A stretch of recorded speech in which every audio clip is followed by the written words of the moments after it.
Okay, hi Carl. Carl, this is John of Life Seeker Live. I'm here with Dr. Carl Calleman. I've watched Dr. Calleman's work for many years, for about 7 years, since I first came across a video with Ian Lungold, who was explaining about the Mayan calendar. And I saw, and at that time, the reference, of course, Ian Lungold's information came from Dr. Carl Calleman on the Mayan calendar. So, and then from that, Dr. from Ian Lungold, then to Dr. Calleman, and then I actually went and spent time with Tata and Elizabeth in Guatemala as I started to understand the whole very broad information and just what all this information was telling me. So we go from the science right through to the deep mystical information that Tata spreaded from his what he said, the information came from his ancestors. So this is a story that's gone for many years, thousands of years, and is actually from Don Alejandro or Tata, wandering wolf who traveled the planet to warn people about the shift in consciousness, right through to a very highly respected and highly educated scientist, Dr. Carl Calleman, who's done much work in many areas of science. So, Carl, what we'd like to just see now, Carl has had a background has got a PhD, and in science, has worked in toxicology, has worked in the University of Washington, and I believe you also worked in the World Health Organization or the UN, was it, Carl? Yeah. I served as a cancer expert for the World Health Organization. It's many years ago, but yes, I did. Yeah. Right. And also, I think you've got in the areas of cancer research and right into biology, deep biology. So yeah, so that's great. So Carl, if you wouldn't mind just giving us a bit of a background on your academics, and then once we've gone on to that and got a bit of a background, we can then go back more into your personal story. Yeah, well, you basically said the academic background. I got a PhD at the University of Stockholm in 1984, and then I went on to the University of Washington in Seattle and spent some 10 years there, and dealing with the questions of toxicology, environmental health, and cancer research. And I consider my continued work with the Mayan calendar really as a continuation of that scientific work, but I'm sure there's a lot of other scientists that might not agree with that, because it's just too radical. I would think it would be too much of an upset for the established scientific worldview to broaden the framework, because that's really what the Mayan calendar does. It provides one whole framework that is fairly simple by itself, and yet it covers an enormous amount of aspects of modern knowledge and so forth. Anyway, I guess it was something like 1993 or 1994 then that I left my more traditional scientific career and started to devote myself to the Mayan calendar and to make sense of it from a more modern perspective than the Maya themselves are always able to give.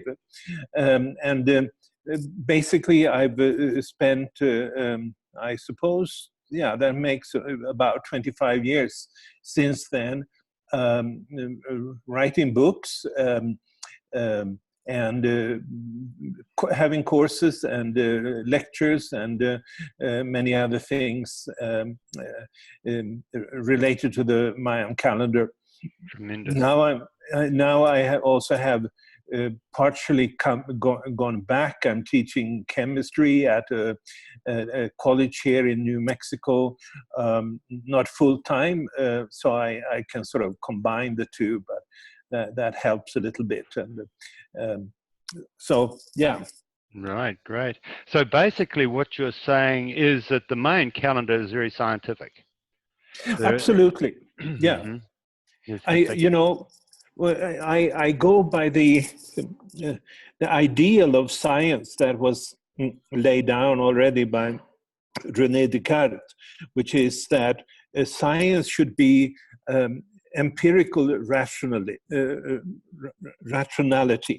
In other words, that you should draw rational conclusions from empirical data. Mm-hmm. And Mm-hmm. I think that's consistently what I've done.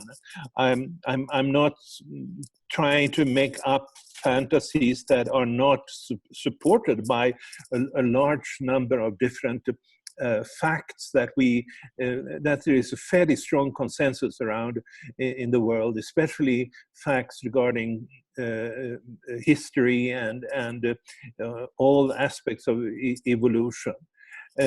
I would say so. I think what the Maya developed, and that may say strange to some, is a form of a quantum science.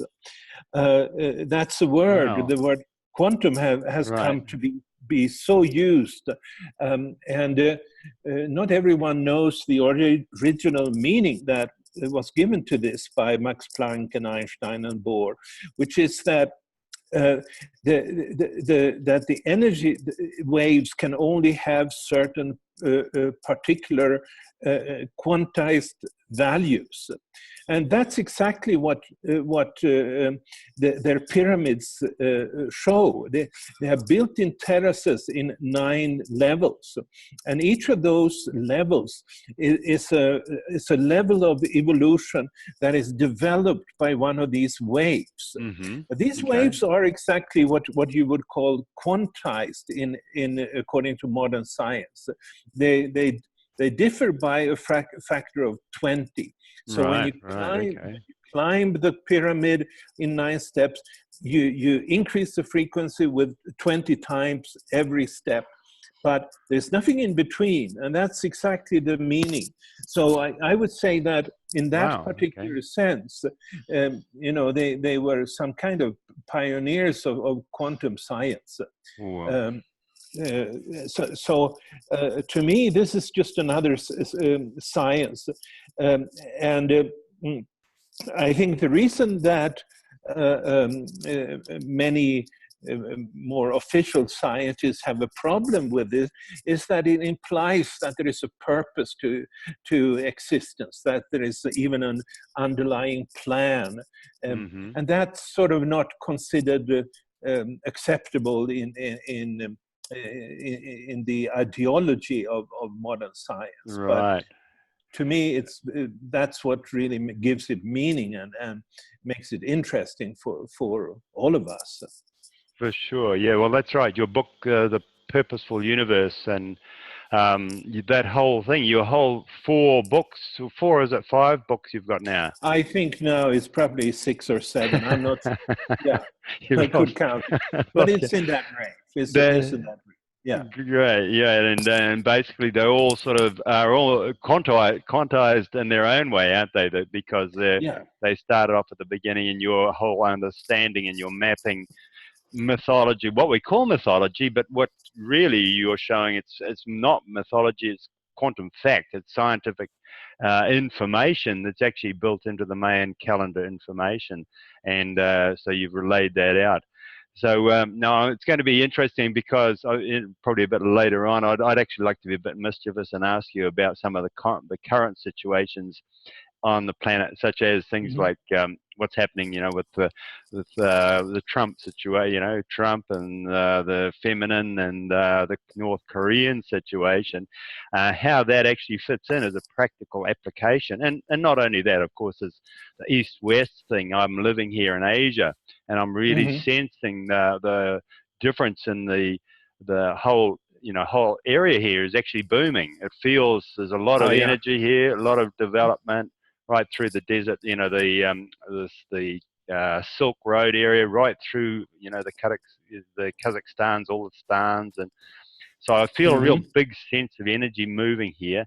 And I'm just Yeah. noticing from what I see, what's happening in the Western world with Brexit and everything. There seems to be, it's all falling apart. So a bit further on, I'd like to actually come back and cover a few of those things. Yes.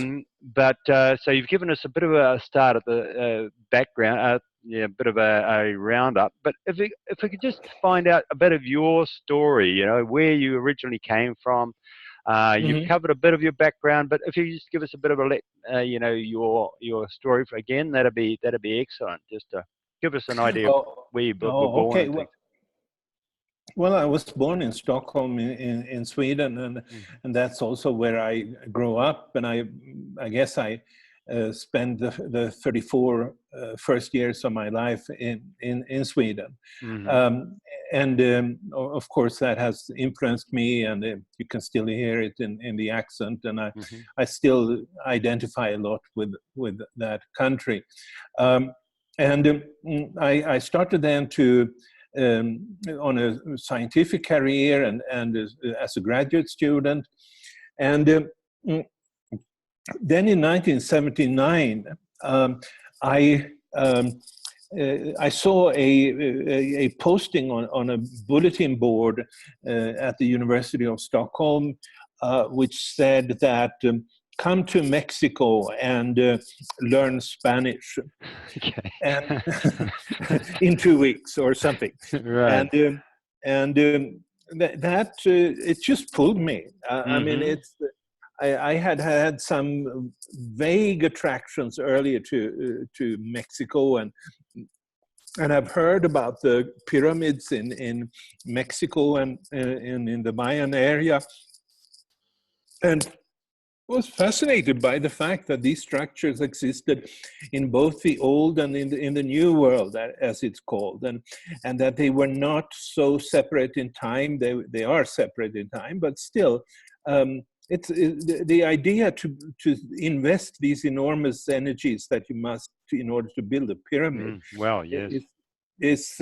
And somehow that idea had occurred independently to these different cultures. That was sort of a little bit of an enigma in the back of my head. But anyway, I decided, okay, I'll do that. And I had to fight with my mentor, who thought this is not a good time for you to go to and have some kind of 5 weeks vacation. But I did. And unbeknownst to myself, I landed in Mexico City, that by then was probably the world's largest city. I don't think it is anymore. I'm sure there are places in China and others that are, but it certainly was very. And unbeknownst to myself, I landed there on the Day of the Dead, Dia de las Muertes, and came right into the chaos, and went out to this little town where I was supposed to attend a school, and found in the middle of the night everywhere they had skeletons hanging in the lampposts, and they had all these like surgeon. It's sort of a little bit Halloween, but more. There's a different quality to it, because all of these families that were fighting with me to get a place in the buses, they had all been out there going back to their original villages, had their meals at the cemeteries with their deceased ancestors, and it's not a death cult in the negative sense of the word. It's more like reconnecting with the dead in some kind of a positive sense. And that's where I landed, and had to bribe my way out from some policeman for some illegal taxi. I can't even. So, but it was, you can imagine this fairly young graduate student from Sweden, used to working with the test tubes in a rational environment at a university, and then ending up in this very, very colorful and rich and not overly rational culture, you might say. And so that was that whole trip, which it took me not only to Mexico City and Cuernavaca, but also to Teotihuacan, to Chichen Itza, down in Guatemala, and several other places like that. That became a life changer. Right. Not that I knew that what my particular purpose in life was, but it told me very strongly that here it is. This is what you're here for, and then it took me another, I don't know, 13 years until I actually then started to develop that purpose that I felt. But it was a really I sense this is my spiritual home. This is where I should be inspired, and that's a little bit the story. And then, of course, much later, I then also made contacts and got to know Mayan elders like Hunbatsman, who deceased last year, and Don Alejandro and his wife Elizabeth Araujo, and others, it's taken me to this commitment, or this purpose, this mission. Has taken me to very many different places, and I've really been fortunate to have had a lot of experiences based on this. Amazing. It's beautiful, and like you speak about the ancestral energy from within within the culture itself, and then as a scientist, you found yourself, I suppose, would you call it you're connected to your own ancestral energy, or you like to use more scientific terms for that? Well, it's a dangerous area to go into. No. At this point, I think the connection to the ancestors is a very important tool, or for instance, I sometimes do a sort of you might call it a kind of a therapy. It's not really a therapy, but something called family constellations. Right. Okay. It was created by the German Bert Hellinger. And I won't go into detail about it, but it's all about connecting to your ancestors and recognizing that events that might have happened in your family line several generations back may be taking form in your life, and creating disturbances, and especially if whatever it is was happened has been denied. Right. If there's something that happened that was shameful, nobody talked about this person, or so, and then this is a way of reconnecting and making whole the whole ancestral line. And so I at this point I'm fully aligned with that whole idea of healing your ancestral lines. Wow.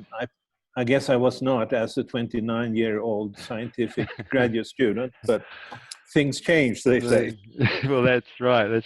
Well, then, so basically, if you're talking about, we're getting a bit off track here, but it certainly doesn't matter.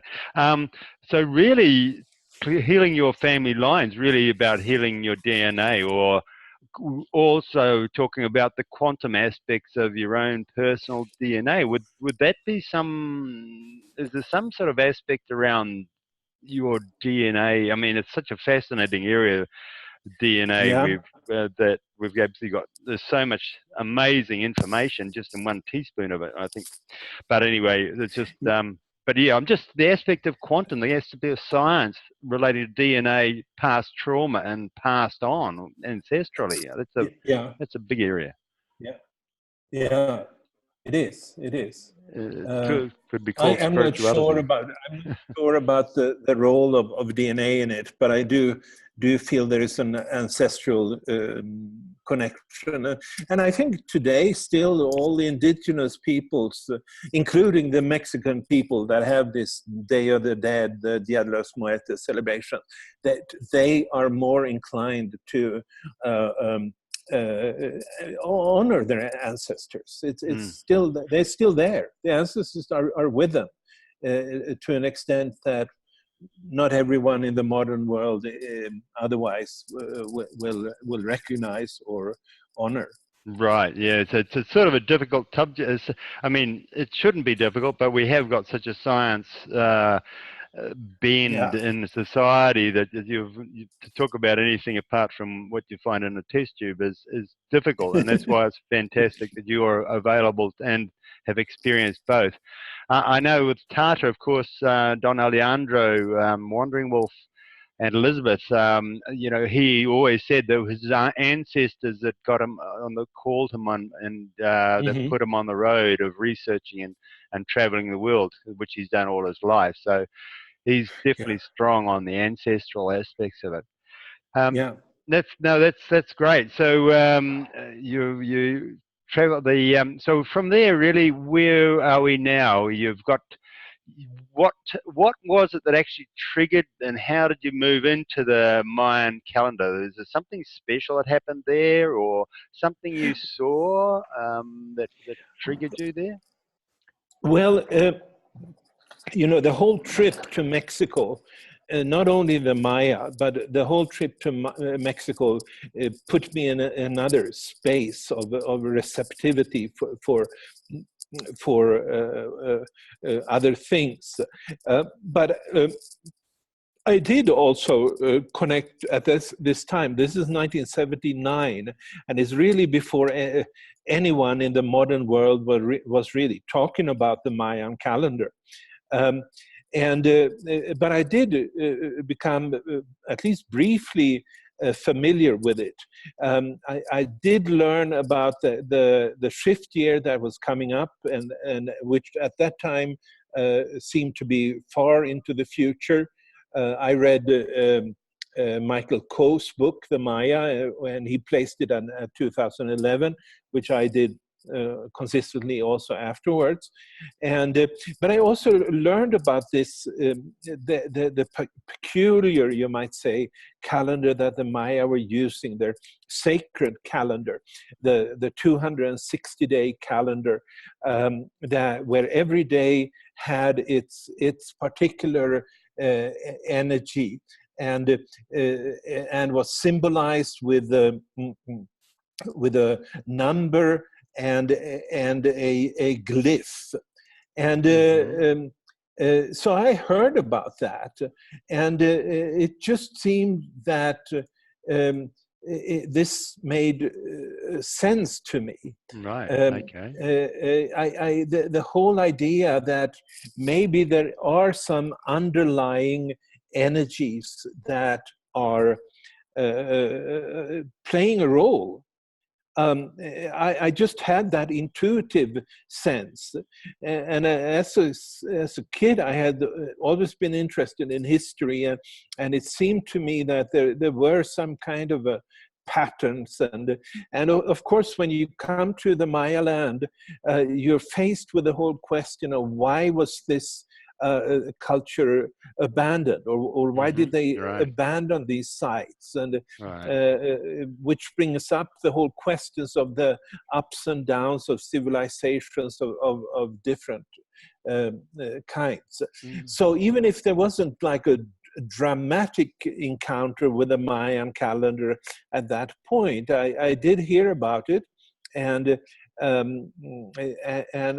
was attracted to it, and thought that, well, maybe they were right. Maybe they're right. Maybe time is something different from what we have been growing up with. Right. No, fantastic. And it's interesting, like, The 260-day cycle, the 13 times 20, it's while in the Western world we've had astrology, which relates to, a 12-month or 12 horoscopes and things, which tend to be more inside our own solar system. And Mhm. dictated by our own sun and the solar system. The Mayan calendar actually brings in waves of energy, or acknowledges waves of energy from actually outside our own 12 Oh planets, yeah, outside our own solar system. yeah. So do you have a sense, you're probably jumping the gun a bit, but have you got a sense of where that energy actually comes from, that where, some sort of relevance to that, about the Yeah. Oh, 260? oh yeah. Oh yeah. I it's not only it's also the Maya that Mm-hmm. have the idea that the calendrical energies emanate from the world tree, or the tree of life, you might say, in other traditions. And how that works is, I mean, it's maybe a little bit complicated, but I do think that the world tree, the cosmic axis, um, is broadcasting waves across the universe. Mm-hmm. Okay. And those waves are, they're coming to our earth. And as you said, this makes it it makes it a cosmic calendar, and Right, not a right. local solar system thing. And Yes. so it's broadcast across the universe. And then when the waves hit us, you might say, then there will be, as any wave, there will be the up phase, the down phase, and so forth. And the Maya gave names to these different phases of these waves, and and because they experienced the effects in their lives as different, depending on where in the wave that they were. It's incidentally, this discussion that we're having here, in the sacred calendar, the 260-day calendar, it falls on, today falls on 1 Ahau. Oh, well, okay. And that is an interesting thing. Mm-hmm. Ahau is the last of the 20 glyphs. It Right. is the symbol of the sun, usually, or symbol of the light, Mm-hmm. symbol of the Lord, you might say. One is one. And 1 Ahau is really the day sign of one of the two hero twins Ah, in the Popol Vuh. right. They symbolized light and darkness. So there was Spalanke, who was the jaguar, the night animal, so to Mm-hmm. speak, and then it was Hunarpu, 1 Ahau, the today's energy, and he was the one that actually shot down. This is a very important myth in Mayan mythology. He shot down the vainglorious bird called Seven Macau, Uh-huh. um, and with his blue gun. And the result was that a shift took place. This is what happened 5,000 years ago, about Right. when the long count began. Mm-hmm. And the previous energy that had ruled the world was then of that bird that was shot down by Hunafpu, by the 1 Ahau energy. And a Wow. world of duality came about through this. Wow. And So that relates to sort of bit to the yin yang. yes, Yin and yang is the light and the dark, and the change on energies 5,000 years ago were from a time of, as you've stated in your book, really a time of oneness to a time yeah, of duality, which happened about, which had been going. The time of oneness had been going for 100,000 or so yes, years in the previous cycle, previous wave, and then changed 5,000 years ago. Because we certainly see a lot of change around that 5,000 years ago. The oh wars yeah, that happened, Egypt, And like you say, in China, we had sort of the dynasties form. And then we're seeing also in the Mayan lands, we're not too sure of a few of the history there, but I'm more aware of the history in the European area. But yeah, Yeah. the shooting down of the seven macaw, or the seven of oneness, which fits in Yeah. a bit with the Garden of Eden story, doesn't it? Yeah. Yeah. It does. Right. And so, and this is the energy of today, and it sort of is an example of how they use. I'm sure there are Mayan elders today that are recognizing this and is on their calendrical charts and give honor to this particular deity or this particular energy and whatever transformation that has brought. Right. So we actually feel it's not good. I mean, in some ways, you know, the world Yeah, we're in at the moment, the last 5,000 of years. I read the yeah. book Sahara Asia recently from Which book? Which book? a book Sorry. Sahara Asia. Sahara Asia. Yes, it's by James I'm not. DeMeo. Yeah. I'm not familiar with. Yeah. Right. Yeah. Yeah, it's actually it's a huge book, and it's sort of, it traces, the change. James DeMeo actually changes he considers it the sort of the, Wow. and I think he's probably somewhere close to you actually. Uh-huh. And Yeah. he's written quite a few books, and he's also very interested in Reich's work Yeah. and orgone therapy. But Yeah. he considers the whole rape murder culture that sprung up pretty much exactly the time you're speaking about in Yeah. the Levant or in the Middle East, Yeah. as being a terrible. He's actually been very he wrote some amazing stuff about it and just followed it right through, very much as you can see from that book, has put a lot Yeah. into it. Yeah. Yeah. So yeah, it's been a pretty terrible time, but in some ways, from a creational aspect, it's possibly forcing our consciousness. Do you think it's more of a cosmic lesson that we need to become aware of? It's helping us grow. As a farmer myself, I know sometimes when I'm planting crops that you sometimes need to stress them a bit to actually get some production out of them. If you treat them too Yeah. well, they get big and fat and lazy. One of the first times I Yeah. was growing, the farmer used to take the seedlings out of the plant box and just throw them on the ground, and those Yeah. seedlings would actually grow a lot better than the ones that have been treated well.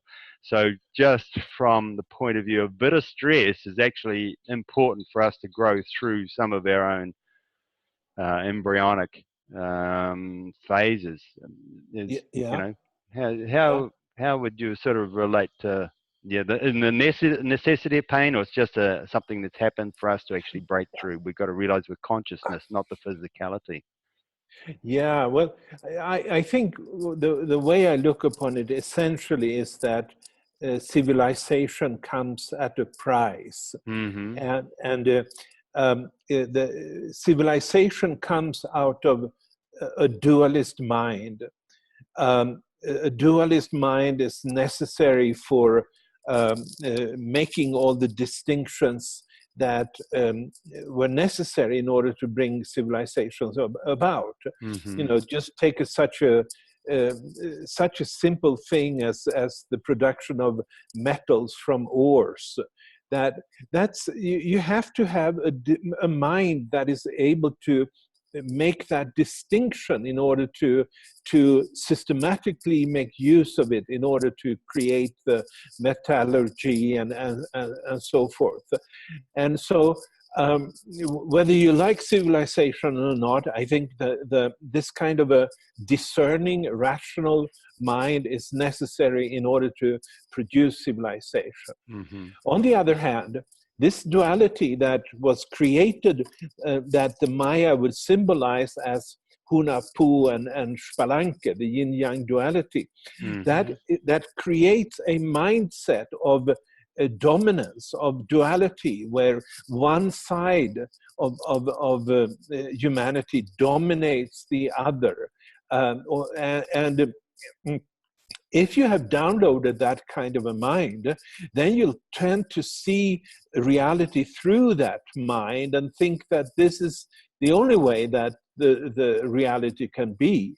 And what that meant at that time, as I understand it, is that everything, this dualist mind favoring the light side of the mind, that led human beings to create huge separations, fragmentations, and separations between the rulers and the ruled, the nobility and the slaves, the men and the women, the farmers and the animals, the cities and the countryside.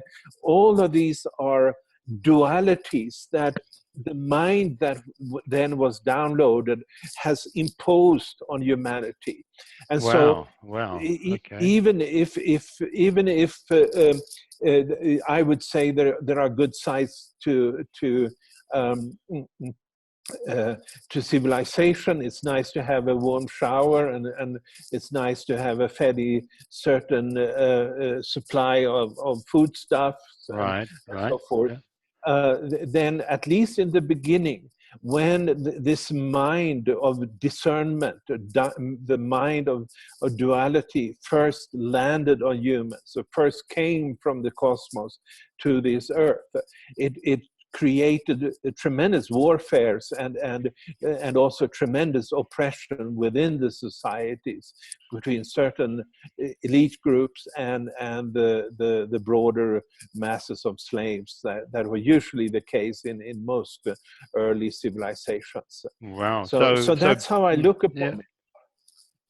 Yeah. So basically, yeah. So these things, even though we might blame the government, we may blame one country bombing another country, we may blame, whether, we've got this whole thing around the feminine and the masculine at the moment, which seems to be, we've got the Me Too campaigns, we got, the Trump, and we got those sort of things, all these people that we consider things that are happening, what are actually a influence from the cosmos, but we ourselves can download that or not. We can actually, so that's some of advanced training, I suppose, but just accepting the fact that it's actually cosmic and it's not necessary that actual person's fault. It's maybe their level of thinking, but it's not actually their fault, and hopefully they can. So as well, that's a big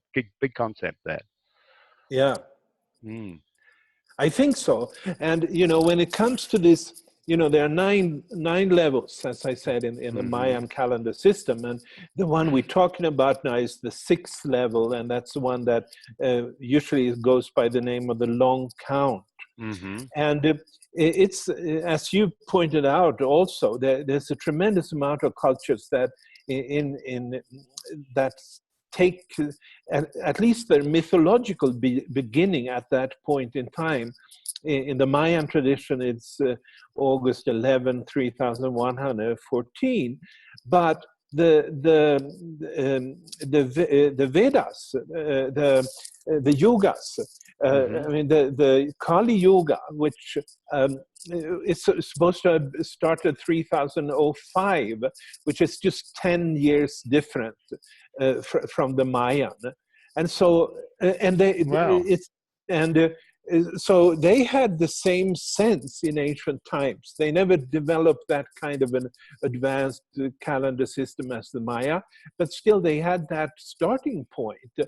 And Kali Yuga, Kali in this case, is not the goddess Kali, it is the demon Kali. And that was the demon of strife and quarrel. And when this happened, when he sort of started this yuga, then Krishna left the earth. And in the Hindu mythology. And so it's the same idea there that you find in many, namely the expulsion from the Garden of Eden, you might say, and people start fighting basically at this point in time. And this mythology of introducing a duality at that point in time is something that gives an overall, I would say, overarching explanation to what happened. and that we are really under the influence of strong cosmic influences that has shaped all of our evolution. Right. Wow. Wow. So yeah, it's probably how we approach that. Well, it's interesting. I looked at some information from Teilhard Lachardin, a French paleontologist who actually was Yeah, also yeah, who was a member of the priesthood, or he became a Catholic priest. But his early introduction was in the killing fields of Flanders, or at the front, oh yeah, and he chose to be a stretcher bearer rather than because he was wanting to be a priest. And he actually witnessed the trenches, the raining of the the artillery and the death, and he yeah, actually in that he actually found his divinity, which is quite is that right? amazing. Yeah, And just the cycle of life and death, and then he went on to become. But he had writings, and the Vatican threw him out. Basically, they tried to send him to the back of China, so his writings were not seen. But his writings are being seen, coming back. But his thing is about the process of life. We are moving what he considers towards an omega point. His own hmm, research disproved the Garden of Eden. He discovered Pekin Man in China. So yeah, it relates to the longer term vision also, where we are going to. Well, he called it a omega point, but I'm not too sure what. I know you're saying that we're going to another quantum level. Well, I'm not yeah, too. I'm summarizing then. So yes, I can see you're saying the Krishna, the Kali Yugas, the Christians, the Mayans had all a similar story that came yeah, in about that time 5,000 years ago, and it's a cosmic yeah, story, and just yeah, for five. yeah. No, that's great. So yeah, great. So have you got any more examples of that, or as it relates to our time now, how would you see where we are in the cycle now, then, Carl, and how can we approach what's going on? Yeah. Well, the first thing to observe, I think, is that uh, that was the wave, the sixth wave, starting 3,100 BC, Hmm. that started the civilization, started duality, and all the good and the bad sides that and there's no point in sort of just saying that's good, that's bad, that's good, that's bad, but it's just a very complex consequence of the change in mind. Hmm. I mean, if you ask a Taoist who has this symbol of yin and yang, the Taoist will probably honor the idea of sort of harmonizing the two. But that's not, and that's maybe have been the case sometimes, but it's certainly not always been the case. Hmm. Many times it's been more the forceful duality. But then on top of this sixth wave, there have been three more waves that have been activated. And those waves, they are influencing our minds in slightly different ways, or I would maybe say fundamentally different ways compared to the sixth wave. Hmm. So they have been added to, they've been on top of that wave. And as humanity has gone into these new waves, or as these new waves have reached the earth, if you like, we come to be under the influence of an interference pattern Right. between these different waves. Okay. And So these basically we had the wave that began in 3000 yeah, 3000 BC or thereabouts, and then yeah, since that time we've got new waves sort of beginning. Was the next one was in 55. 1755, and Yeah, then we've got and they've been speeding up, so they've been getting shorter. So yeah, these are all new energies that are also built on top and mixing yeah, with that original energy. So right, it's a bit like a building. I sort of think of the yeah, Mayan calendar as a building, and each yeah, floor gets built on top of the next floor exactly. until as we hit in 2011, 2012, the whole building was complete. All those energies were working together. Yeah. That's sort of my explanation of it. So, yeah, just if you can Yeah. just give us a bit more of the dates of those three, or although you explained it as best the way you think is correct. Yeah. Okay. Well, the sixth wave, you might say, started then 3100, and you might say that's the civilizational revolution. Mm-hmm. That's when people start to build pyramids and cities and blah, blah, blah, blah, blah. Right. That's then 1755 comes a new wave, and it's a shift in polarity.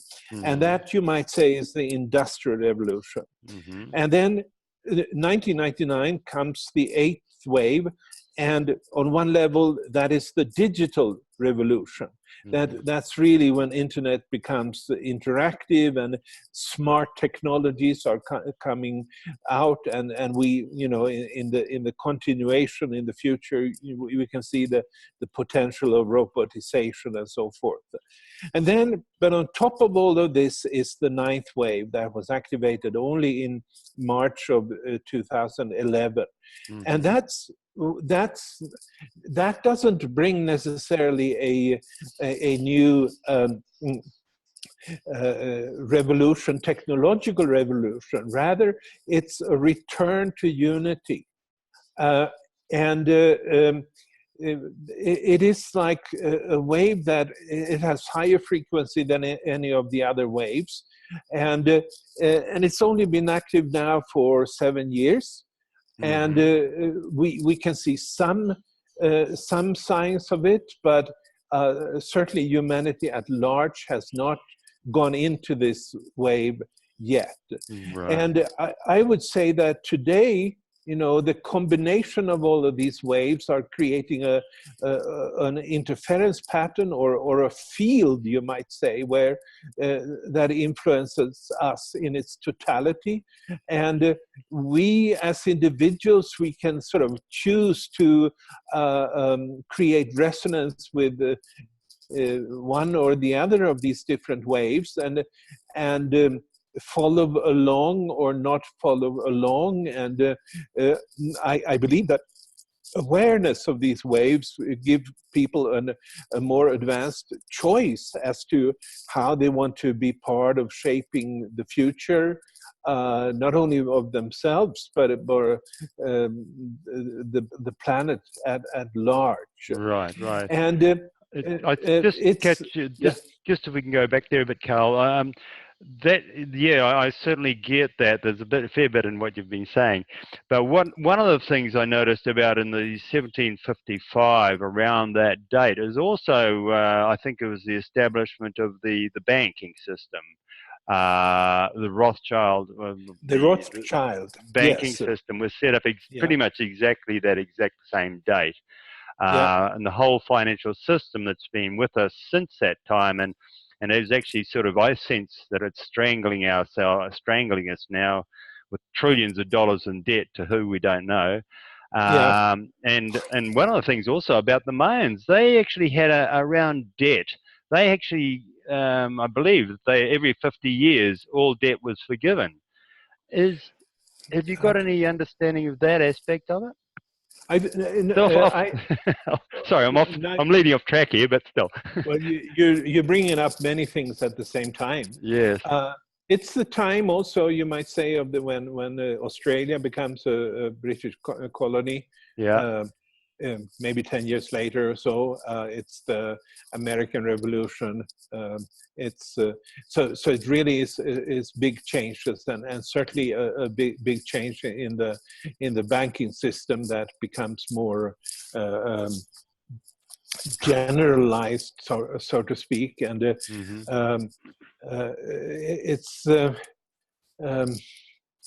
It was quite significant. But a lot happened then. I've heard about this, what you mentioned, that debts are forgiven. But I really have no knowledge to add to it. But I just vaguely have heard about something. Right. Like I'll ask Elizabeth next time I speak with her. I do connect with Elizabeth Araujo, quite often. So she's doing amazing work traveling as Yeah. sort of a Yeah. in her elder role as the Mayan. So, but I will ask her more, because I Yeah. think at the moment with the debt we've got, it won't be able to be paid back. So forgiveness would be makes sense. Yeah. But anyway, so sorry, At some carry point. on. Yeah. No, no. That's well, yes. I had something more to say around this with where would the world is now. So well, one of the important things to know about the Mayan calendar, and when I talk about the Mayan calendar, I'm talking about the ancient Mayan calendar.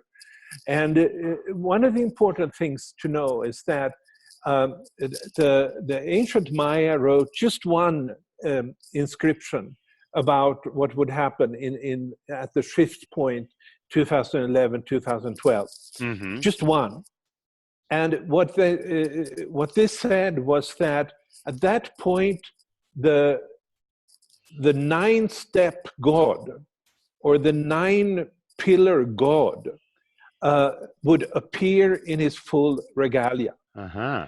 Um, and this is, there was so much talk about the end of the Mayan calendar and all that kind of Oh, stuff a couple definitely. of Yes, years ago. that's right. And Yeah, it's all still kinds, been talked about, isn't it? The 2012, and yeah, just presencing people to that as the subject is speaking about now, because it certainly was a big play, and there were many sides tried to use it for their own gain or for their own, yes, yes, their own political agenda, and still do.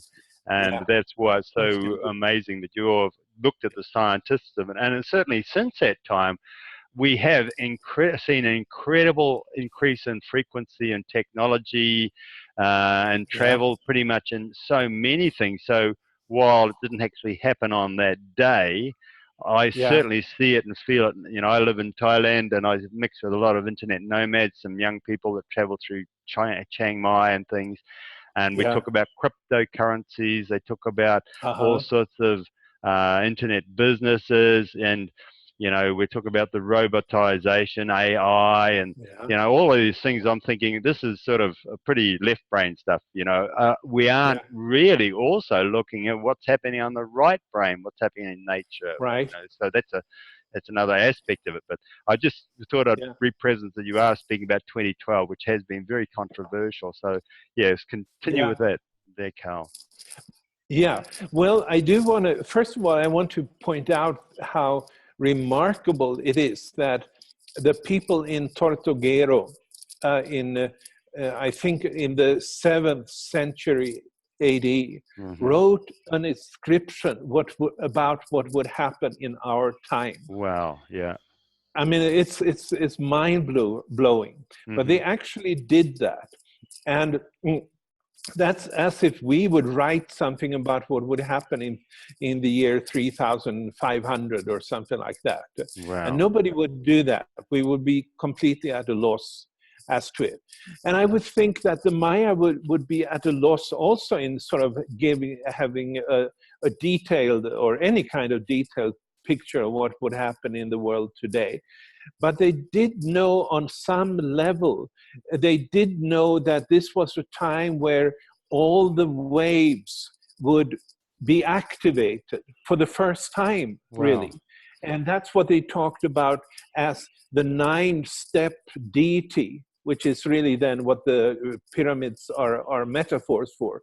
The 9-step deity would appear in its full regalia.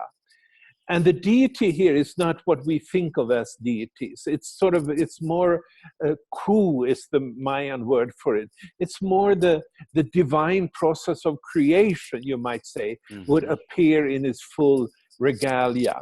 And Right.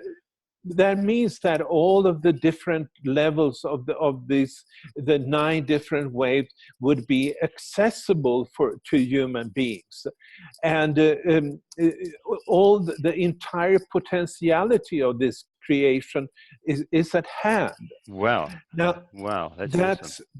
that is awesome, and Mm. it's just that we as a human collective, will need to more consciously choose what waves we want to be part of, and because depending on what we are resonating with, we will manifest different kinds of things. Right. And to some extent, as long as people are unaware of this situation, the waves can sometimes be hijacked, I think. So they can Yes, be hijacked. certainly get that. Yeah, I mean, there's a lot of people. For instance, the eighth wave was very much about the return of the right brain half, the return of femininity, and to some extent, yes, this is happening. But I also think that that wave has, to a large extent, been hijacked by people that are doing all these digital things, that whole Silicon Valley business, because that kind of thinking, that digital revolution, it also comes from the right brain half. But it can, depending on us and how aware we are of the potential different consequences of resonating with these waves, the future may look differently. Wow. But Okay. So what you're saying is sort of the eighth wave, the feminine wave, yes, has, even though it is the digital revolution is a feminine creational sort of novel sort of thing, it has been hijacked by possibly the energies from the sixth wave still, what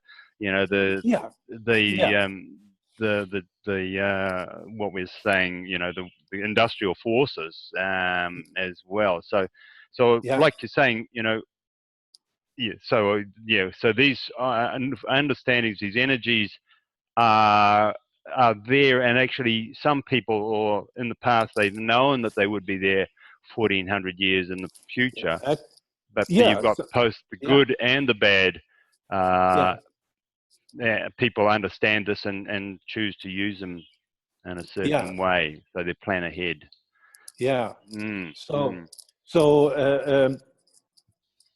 These different waves that are now running in parallel, they create an interference pattern. And that's sort of the quantum field we're living in. And but that holds many different potentiality. A complex interference pattern holds many different potentialities, and it's not obvious exactly what will happen. Right. But I should say one thing which is important. These waves, they have peaks and valleys, and that means that I also talk about those as days and nights. Right. And taking the biblical metaphor of the same thing. Right. And it is important to know that we have in this sixth wave, which started civilization 5,000 years ago, we're now going into a night. And the previous day, day started in 1617, and at that point in time, the United Kingdom was formed. The different Scotland, Ireland, and England was unified, and it became one country that then built up the British Empire, that was followed by the American Empire. And so that whole phase of this wave phase, 1617 to 2011, is all about Western power, Western dominance of the world. Right. Not only Britain and America, but France and Spain and several other countries. And now we're going into the night, and the consequence, as I follow, is that we will see a downturn of Western power, especially downturn of Anglo-Saxon powers. And I considered the elections, the Trump and the Brexit elections, which were really both meant to sort of highlight we are the best, whether you're English or American and so forth. But in reality, I think they were symptoms of the fading powers of the West, and a beginning of a very long-term decline, or you might say end to this Western dominance of the world. And I suspect, as you said about Thailand, there's a tremendous amount of energy in these Asian countries, and you don't really have that feeling of a downturn. Would you agree? That's so true. Yeah, I'm Yeah, finding. Yeah, no, it's just the energy of the country itself. But it's very feminine here actually as well, yeah, which is just it's part of the nature. There's a lot more of a matrilineal society. There's a lot more, yeah, the grandmothers, the mothers, the kids spend a lot of time with their parents, even though they're poor. You'll get the children, they spend through 2 or 3 years actually being cuddled by their parents, and yeah, you'll see 5 of them on one motorbike sort of thing, and everybody's off yeah, to town. So there's a yeah. big feminine culture here as well, but also it is, Oh yeah, but we are seeing a lot of actually Westerners come this way. I love yeah, living here. I've been here 4 years now. yeah, I see a lot of the young people coming here from the Western world doing the internet stuff. They love here. They don't want to go back anywhere. They just love living in yeah, Asia. We can go to Vietnam. We yeah, can go to Cambodia. yeah, China's very close. So it's a very buzzy energy, very exciting, yeah, yeah, and so yeah. I certainly understand, and looking at the news and things, I certainly see the rest of the world isn't having that much fun. Yeah, well, there certainly are very troublesome times, and it's, but many things are incomprehensible, and I just listened yesterday to there was an American general talking, previous general, retired general, and he'd written some book and talking about the world, the post-truth world, the world after truth. Right. And that's very real. I mean, I think it's really the world has do not, after this shift into what you might say a dark age on a certain level. I'm not Hmm. saying that all the levels are going into a dark age, Right. So but you're saying it's the 8th level, is it? And it's going into the night. yeah, That yeah. and that relates for another period of how long from here? Uh, I think is that where we're going through to about 2031 or something. We've got another period in the yeah, future of yeah, right. Then that's another way when you might expect a more global perspective to come forth again. mhm. Right now, we're on that level. We are in an era that favors nationalistic thinking, and It's Trump, yeah, Trump and co. Yeah, Trump okay. is a very marked Brexit. representative Hmm. of Brexit, but it's many other parts of the world that has that kind of a thing, Right, right. and So it's not necessarily bad. It's just yeah, part it's of a the thing. thinking. Yeah, yeah. Yeah, Okay. yeah. Right, right. So so so I guess that's a point I want to make, that the waves. What happened, you might say, in 2011 was that all 9 waves were active for the first time. This is what they, in Hmm. ancient times, would talk about, the 9-story god appearing in his full regalia. Uh, uh, and that created um, a an interference pattern, an interference field where everything, all possibilities were at hand. But we're still in a situation where all the possibilities are not manifested. And the waves did not end. And this is something I wasn't clear about Okay. myself. 10 years ago, I wasn't clear about this myself. Hmm. And but the waves are actually continuing, but Yeah. it's still a new framework. The framework is that overall, all 9 waves are active, and we have a field where all the potentialities exist. But you might say the continuation of the waves will sort of make up and create ups and downs in these potentialities for some time, or even for forever. Right. But the potentialities now are at hand, Mm-hmm. and yeah, and that's, I see it. It is our task to manifest the ninth wave of oneness, of unity consciousness, of non-separation in our relationships to others and to nature. Right. So yeah, that's fantastic. So we're really talking about, like you say, the end of the Mayan calendar, what they considered, or actually was a completion of the 9 levels in Yeah, 2011, 2012.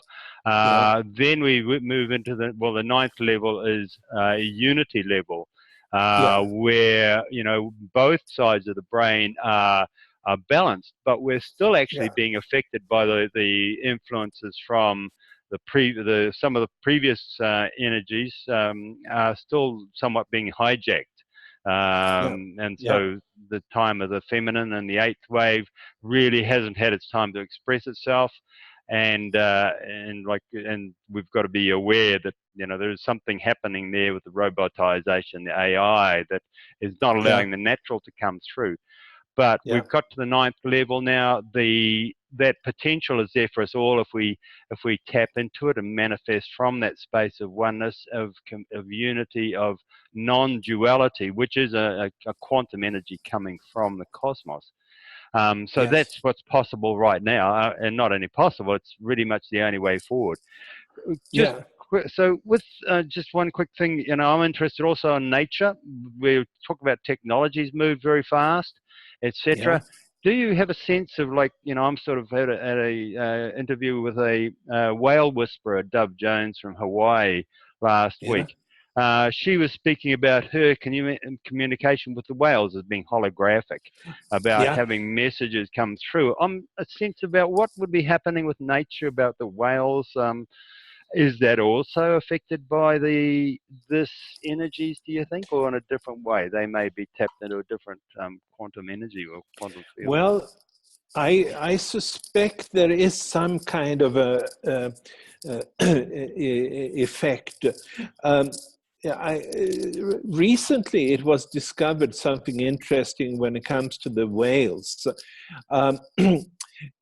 which is that they, in a sense, they actually have a culture. Mm-hmm. Uh, in a more human sense that we have thought of. That's And right. Yep. an example of this is that they have their songs. The Right. whales have their songs, but they're not. They have what you might say hit songs. There are times when a certain song becomes popular outside of the east coast of Australia, and Right. then it turns out that song spreads with the whales as they go out eastward into the Pacific towards the Right. Cook Islands and so forth. And Yes. then comes a new song from the west coast of Australia. So they have their popular songs that are Wow. being spread in a way that we could talk about as cultural. Yes. Um, Now, Well. is this a new phenomenon? No, I have no idea. Nobody would know if this is a new phenomenon. But I do think, what is happening with animals all across the world is that they're increasingly becoming more and more dependent on humans for their food, and bears are going into towns and taking garbage, and in a way that really wasn't the case for say 20 years ago, or Mm-hmm. something like that. And partly it's a sad story, I think. Right. Uh, the world has 200,000 wolves, and it has 400 million dogs, which are then the human breeding result of wolves, so to speak. Right. But 200,000, so it's one real natural wolf for every 2,000 dogs, Wow. which Okay. are humanly bred to serve our purposes, and so forth. I don't know why I'm saying that, except that it's It's a humanization. I would, Yeah. yeah, there is a humanization, and as that happened, you know, they may also become much more influenced by waves that influence the human mind in different ways. Okay, that's a whole big area. Probably at the moment we can't go into it too much more. So, Right. but yeah, I'm just very clear on, you know, just really sensing that the whales have been here for millions of years. They've had a culture, and they've got bigger Yeah. brains than humans. So Yeah. possibly they may be something to someone to learn for. So I'm just interested in how their cultures Yeah. change. So Carl, just sort of now, just I know our time is moving on, though. Just your next book, you know, you're going to be speaking about the Mayan. You know, what are the quantum science? What can we learn from that? How can we help ourselves with that? Well, I think my next book, which is, you know, I'm just starting to create the material for it, and it will be it will be connecting various you might say methods, techniques, or so for human personal development, spiritual Wow, development, psychological development, and connecting this with the the context of the Mayan quantum science. wow. So the idea is to provide a framework that people can use to more consciously align with the waves that they choose to do. We may, in order to be able to really choose the wave that we want to resonate with, we may need some techniques, meditative techniques that frees, well, I would say frees us up from the past and makes us just the pure consciousness that is the core of our beings. And based on then returning, you might say, to this world in resonance with another wave. So it will be dealing with with all of these things. I still think that already now it's possible for people just to become aware of the different phases in the ninth wave. It's ups and downs, and there are Hmm. I have on my Facebook page as well as on my web page and other places the references to where people can go in order to follow the ups and downs. And if they do, I'm convinced that they will find that this is really a wave that influences them. And if the whole Mayan mythology is true, then these waves is really what points out the destiny of humanity. And I think that's really what we should learn to align with for the future. There seems to be a more intelligent plan for everything than we may be able to figure out ourselves. Well, that probably Yeah. doesn't take much. So that's fantastic. So yeah, your new book sounds like it's going to be amazing. Just bringing the healing that we can learn from the ninth wave, adapt it into our lives, and you know your whole experience as being a biologist, a spiritualist, you know, a person that's learned quantum spirituality, you might say. So that's been great. So and people can go to your Facebook page. Yeah, if you just give us a bit of a background, the best way to connect with you, and yeah, that sort of thing, Yeah. Carl. Yeah, well, my webpage is Calleman.com, Calleman.com. And there, if you want to connect with me, you can mail me there. There's a little envelope there that you can click on, and then you can connect with me. And then there are also Facebook pages, and again, I think the easiest thing is to go by my name, Carl Calleman, and the Facebook pages are divided into one focusing especially on the ninth wave, but then there are a couple of other things as well. But Calleman.com takes you there, and of course, my books are available on Amazon.com, and you can go by the name and see what you find. Fantastic. Yeah, those are fantastic books, and your whole series there really lays it out for people that would like to dig in and get a good understanding that comes from absolutely nowhere else on the planet. So, so I really appreciate that, and to follow the waves themselves, of course, like you say on your website, there is a little app there or whatever for absolutely bringing it into their daily life.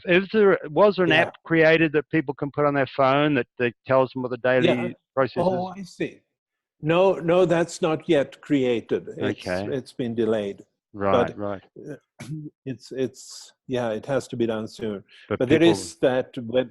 There is the web connection anyway to the ninth wave, and to see whatever date we are at the present moment. Okay. Well, Carl, thank you very much. It's been great that you've been able to give us this time. It's been just so information that we get absolutely nowhere else, and we're definitely in the ninth wave, and you're sharing your unity, and it's totally appreciated. So thanks again, and maybe in the future we might have another chat about the more the scientific aspects of it. So thanks, Carl. You have a great evening, and thank you. Talk to you soon. Too. Bye bye for now. Yeah. Bye bye.